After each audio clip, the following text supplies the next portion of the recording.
Hello আমার দুষ্টু মিষ্টি বন্ধুরা, কেমন আছো তোমরা? আশা করি ভালোই আছো। আশা করি আজকের গল্পটা শুনলে আমি গ্যারান্টি দিয়ে তোমাদের বলতে পারি পানি চলে আসবে। তাই বন্ধুরা পায়ে ধরে বলি আজকের ভিডিওটা শুরু থেকে শেষ পর্যন্ত দেখো।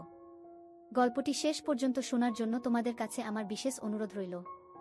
আমার নাম বিপুল, আমি কলেজের লাস্ট সেমিস্টারে পড়ি। আমি আমার বাবা ও মার সাথে থাকি। আমার মামির নাম সুমনা। মামি সম্পর্কে বেশি জানা না থাকলেও এতটুকু বলতে পারি যে গায়ের রং ফর্সা, চোখ দুটি অপরূপ এবং বিশাল এক গুণের অধিকারী। বয়স ৩০ বছর হবে।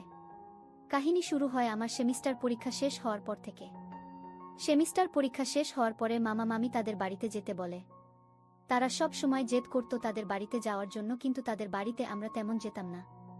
বাহানা করতাম, কখনো বলতাম প্রাইভেট আছে বা কলেজ আছে। এখন পরীক্ষা শেষ হয়ে যাওয়ায় আর কোনো বাহানা দিতে পারিনি, তাই আমি আর মা চলে যাই মামার বাড়িতে। আমার বাড়ি থেকে মামার বাড়িও বেশি দূরে না, ৩০ মিনিট লাগে গাড়ি দিয়ে যেতে। মামা দিন মজুর, তাদের একটি ছোট্ট মেয়ে আছে, ক্লাসে ৩তে পড়ে। মামা ও মামি অনেক আদর আপ্যায়ন করত আমাদের। আর্থিক অনটন থাকলেও ভালো ভালো রান্না করে খাওয়াতো। তখন গ্রীষ্মের দিন ছিল, তাই মামি সব সময় শাড়ি পরত। আমি কখনো মামিকে খারাপ নজরে দেখিনি, কিন্তু মামি যখন শাড়ি পরত তখন মামির স্পষ্ট বোঝা যেত যেন এখনই বেরিয়ে আসবে। তা থেকে আমি মামির প্রতি ধীরে ধীরে কল্পনা করতে থাকি। তাদের ঘরে কোনো ডাইনিং টেবিল ছিল না, পাকা ফ্লোরে বসেই ভাত খেত সবাই। আমি যখন ভাত খেতে বসি তখন মামি নুয়ে নুয়ে ভাত, ডাল ইত্যাদি পরিবেশন করছিল। মামিকে দেখে আমি অস্থির হয়ে উঠি। আমি একনাগরে মামির দিকে তাকিয়েই রইলাম, কিন্তু কাউকে বুঝতে দিলাম না, কারণ পাশে মা এবং মামাও ছিল। কোনো রকমভাবে নিজেকে কন্ট্রোল করে খাবার শেষ করলাম। খাবার শেষ করে আমি ফোন চালাতে চালাতে ভাবতে লাগলাম মামির কথা।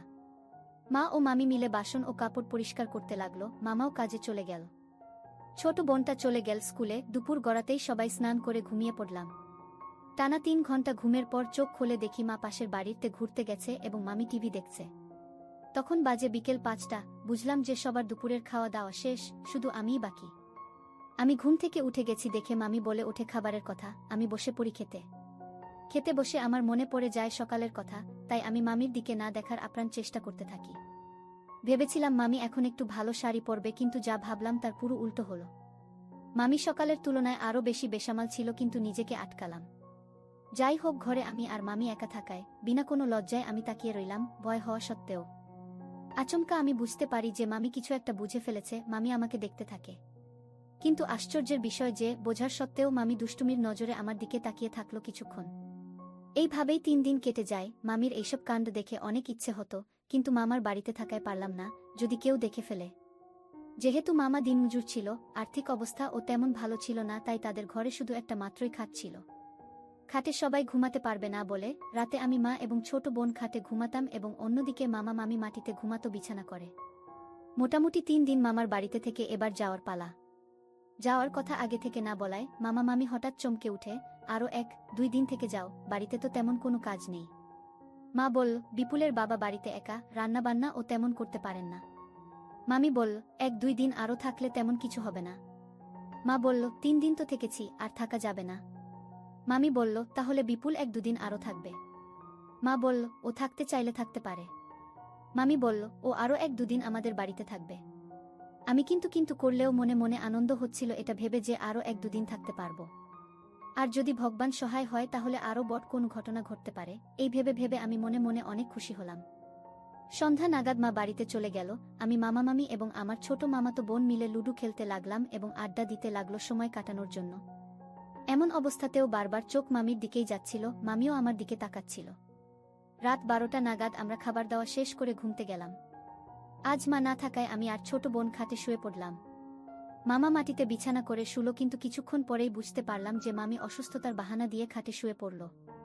এটা জেনে আমি মনে মনে অনেক খুশি হয়েছিলাম, কিন্তু এই খুশি বেশিক্ষণ রইল না, কারণ আমার আর মামির মাঝখানে ছোট বোন শুয়েছে বলে আমার সব আশা ভেঙে গেল। যাই হোক, এটাই স্বাভাবিক।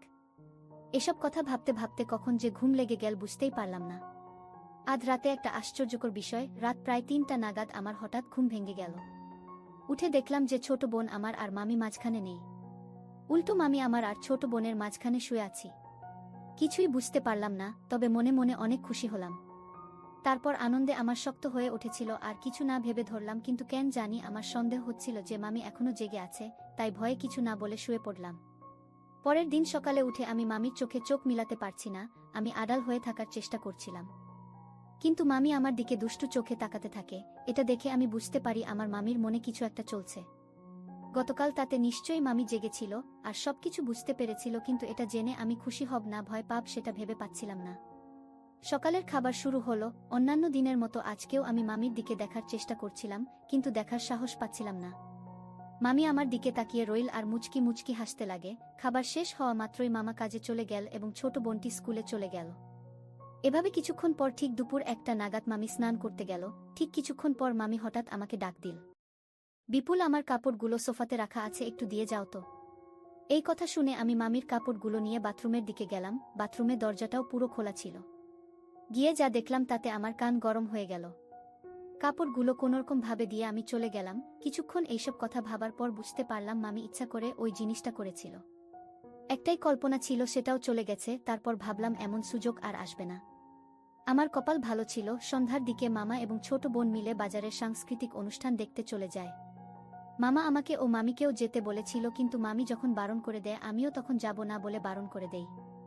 আমি না করা মাত্রই মামির মুখে এক হাসি দেখতে পেলাম। তখন বুঝে গেলাম যে আমার আরেকটা সুযোগ আছে।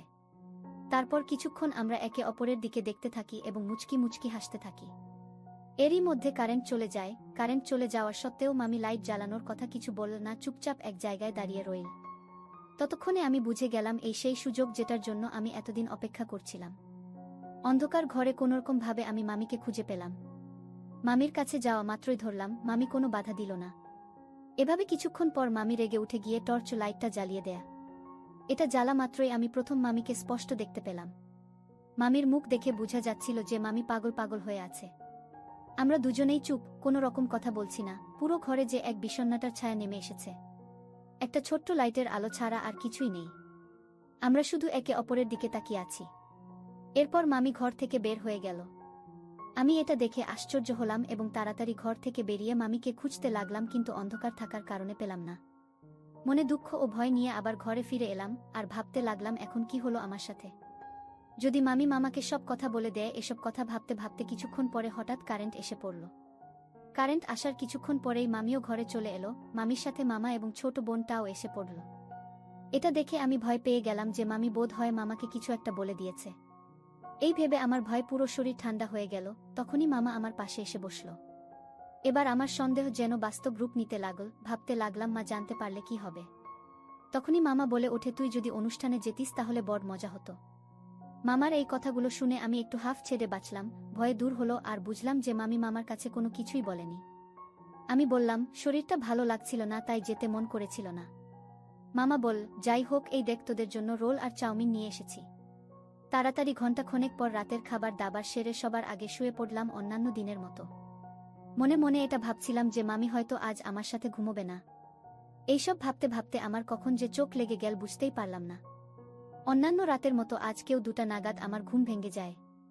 ঘুম ভাঙতেই আমি প্রথম চেক করলাম যে মামি আমার পাশে শুয়েছি কিনা। মোবাইলের স্ক্রিনের আলোটা জ্বালিয়ে দেখলাম মামি আজ খাটে ঘুমায়নি, বরং নিচে মাটিতে মামার সাথে বিছানা করে ঘুমিয়েছে। এটা দেখামাত্রই আমি বুঝে গেলাম যে মামি আমার উপর রাগ করেছে। আমিও আর কোনো প্রচেষ্টা করলাম না। আজকে অনেক তাড়াতাড়ি ঘুমিয়ে পড়েছিলাম বলে আমার অনেক জুড়ে বাথরুম ধরেছিল। আমি বাথরুমে চলে গেলাম। বাথরুম থেকে বেরিয়ে এসে চুপচাপ খাটে উঠব, ঠিক সেই সময় দেখলাম মামি খাটে শুয়ে আছে। এটা দেখে আমি বুঝে গেলাম যে আমার শব্দ শুনে মামি ঘুম ভাঙে, আর আমি বাথরুমে যাওয়া মাত্রই মামি খাটে আমার পাশে এসে ঘুমিয়ে পড়েছে। তারপর মোবাইলের স্ক্রিনটার ব্রাইটনেস বাড়িয়ে শুয়ে পড়লাম। তখনই মামি প্রথমবার বলে উঠি, প্লিজ মোবাইলের ফ্ল্যাশ লাইটটা বন্ধ করে দাও, তোমার মামা জেগে যাবে। মামির এই কথা শুনে আমি সাথে সাথে ফ্ল্যাশলাইটটা নিভিয়ে দিলাম। তারপর মামি আমার কল্পনা পূরণ করল। আমরা এক অন্য জগৎ থেকে বাস্তব জগতে ফিরে এলাম। ওই রাতে আমি আর মামি কেউই ঘুমোইনি। ভোরের দিকে ঘুমনোর কারণে আমি ঘুম থেকে উঠি বেলা 11টায় একটা বন্ধুর ফোন আসার কারণে। বন্ধু বলে আজ 12টার দিকে কলেজে যেতে হবে কিছু গুরুত্বপূর্ণ ডকুমেন্ট আনার জন্য, তাই ওই দিন আর মামার বাড়িতে থাকতে পারেনি, বাড়িতে চলে আসতে হয়। ওই দিন কলেজ শেষ করে বাড়ি ফিরলাম সব কাজ শেষ করে। বাড়িতে চলে আসায় আফসোস হচ্ছিল গত রাতের সমস্ত কথা চিন্তা করতে করতে। তবে মামি সপ্তাহে 2-3 বার ফোন করত মার কাছে, আমিও কিছুক্ষণ মামির সাথে কথা বলে নিতাম। ওইসব বিষয়ে তেমন কোনো কথা হতো না, এমনকি আমিও বলতে চাইতাম না। এভাবেই 2 মাস কেটে গেল। আমিও কিছুটা ওইসব বিষয়ে ভাবা বন্ধ করে দিয়েছিলাম। ওই ঘটনাটাকে অতীতের একটা ভুল মনে করে মেনে নিয়েছিলাম, কারণ শত হলেও উনি সম্পর্কে আমার মামি হন। কিন্তু এমন একটা ঘটনা ঘটে গেল যা দেখে বুঝতে পারলাম মামির জন্যে এটা অতীতের ভুল করে হয়ে যাওয়া কোনো ঘটনা নয়, কারণ মামাকে কাজের জন্য 3-4 দিন শ্বশুর বাড়িতে যেতে হবে।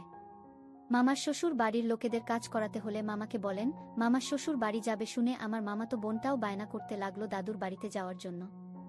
সে অনেকদিন ধরে তার দাদুর বাড়িতে যায়নি, তাই সেও মামার সাথে যাবে বলে বায়না করে চলে যায়। বাড়ির দেখাশোনার জন্য মামি বাড়িতেই থাকবে। মামা যাওয়ার আগের দিন রাতে মামি এই কথাটা জানানোর জন্য মার কাছে ফোন করে বলে যে দিদি তোমার ভাই 2-3 দিনের জন্য আমার বাপের বাড়িতে যাবে কাজের জন্য। এভাবেই মামি এবং মা আধ ঘন্টা নাগাদ গল্প করতে থাকে। তারপর মামি বলে ওঠে, দিদি ভাগ্নেটা কোথায়, ওকে ফোনটা দাও তো একটু। মামি বলল, তুমি কেমন আছো?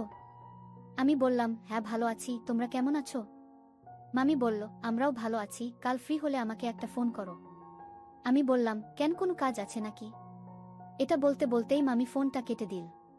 মামির কথাটা শুনে আমার একটু সন্দেহ হলো, তাই আমি পরের দিন মামির কথা মতো দুপুর 3টে নাগাদ মামিকে ফোন করি।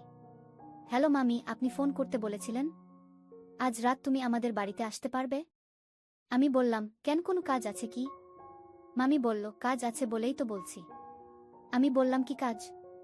মামি বলল, আসলেই বুঝতে পারবে, কিন্তু একটা রিকোয়েস্ট, কেউ যাতে জানতে না পারে যে তুমি আমাদের বাড়িতে আসছো। আমি বললাম, মাকে না বলে কিভাবে আসব? মামি বলল, যে কোনো একটা বাহানা করে দিও, আসবে কিন্তু। এটা বলেই মামি ফোনটা কেটে দিল। আমিও যাওয়ার জন্য রেডি হলাম, কারণ আমি গেলে আজ বাড়িতে শুধু মামি আর আমিই থাকব। আমি মাকে বললাম, আজ আমি বন্ধুর বাড়িতে থাকব বলে রাত 8টা নাগাদ মামি বাড়িতে চলে যাই। দরজায় আস্তে আস্তে নক করতে লাগলাম, তখন মামি বলে ওঠে, তুমি এসেছো নাকি? হ্যাঁ মামি, আমি এসেছি। এটা বলা মাত্রই মামি তাড়াতাড়ি দরজাটা খুলে ঘরের ভিতরে নিয়ে যায়। তারপর মামি আমাকে মাংস ও রুটি খেতে দিয়ে ঘরের বেঁচে থাকা কাজগুলি তাড়াতাড়ি সেরে নিতে লাগলো। খাবার শেষ করে মামির সাথে আড্ডা দিলাম, তখন মামি আসছি বলে বাথরুমের দিকে চলে গেল। আমি মনে মনে ভাবতে লাগলাম, আজ বোধহয় কিছুই হবে না, শুধু শুধু আমি এসেছি আজ। এটা ভাবতে ভাবতেই দেখি মামি বাথরুম থেকে বেরিয়ে আসলো। মামিকে দেখে অবাক হয়ে তাকিয়ে রইলাম। তারপর মামি আমাকে ধরল, এরপর অনেক দিনের কল্পনা পূরণ করল। আমি ভোরের সময় বুঝে মামার বাড়ি থেকে বেরিয়ে আসি। বন্ধুরা, আজকের মতো এখানেই শেষ করলাম, দেখা হবে পরের ভিডিওতে। সবাই ভালো থাকুন, ধন্যবাদ।